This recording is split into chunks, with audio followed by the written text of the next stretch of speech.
एक बार फिर से इजराइल और पैलेस्टीन के बीच वार छिड़ चुका है। 7 अक्टूबर सुबह 6:30 बजे की बात है, जब अक्सर लोग सो रहे थे। उस टाइम इजराइल में हजारों की तादाद में एक के ऊपर एक रॉकेट छोड़ा गया। इजराइल डिफेंस फोर्स कह रहे हैं कि करीब करीब 2200 रॉकेट एस्टिमेटेड किए गए हैं, लेकिन हमास बोल रहे हैं कि 5000 के आसपास रॉकेट फायर किया गया है। अभी कुछ लोग ये कंफ्यूजन में है, ये हमास कहां से आ गया पैलेस्टीन और इजराइल के वार में। तो मैं पहले ही बता दूं कि हमास पैलेस्टीन की एक पॉलिटिकल एंड मिलिट्री ऑर्गेनाइजेशन है जो गाजा कॉन्फ्लिक्ट से जुड़ी हुई है। चलो ये जानने के बाद आपका ये डाउट तो क्लियर हो गया कि हमास क्या है। अब बात करते हैं इजराइल की। आमतौर पर इजराइल पे एक आयरन डोम सिस्टम है। ये दुनिया की one of the best air defence system में से एक है, जो कुछ इस तरह से काम करते हैं कि जब भी रॉकेट्स आती है तब ये उसको आसमान में ट्रैक करके डिस्ट्रॉय कर देती है। लेकिन यहाँ पर 5000 रॉकेट्स फायर किए गए हैं, वो भी 20 मिनट के अंदर अंदर, जिसके कारण ये आयरन डोम सिस्टम भी फेल रहा।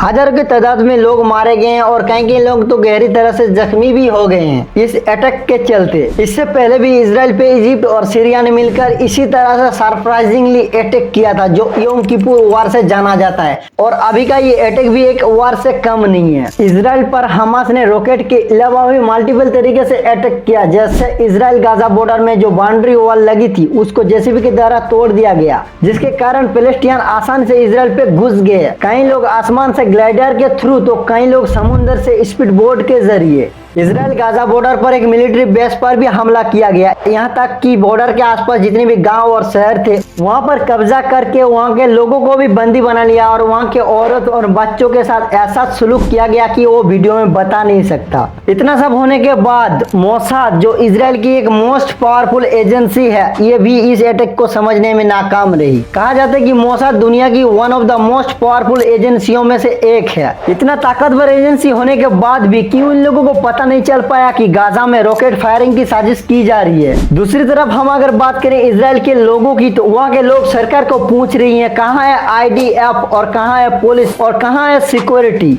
उसके बाद इजराइल ने भी स्टेट ऑफ वॉर डिक्लेयर कर दिया। אזרחי ישראל, אנחנו במלחמה, לא במבצע, לא בסבבים, במלחמה। हालांकि इजराइल ने भी गाजा पर अटैक किया, जिसमें वहां पर भी हजारों की तादाद में लोग मारे गए हैं। हमास के मिलिट्री कमांडर मोहम्मद आल-देफ से जब पूछा गया इस अटैक के बारे में, तब उन्होंने कहा कि ये ऑपरेशन अल-अक्सा फ्लड है।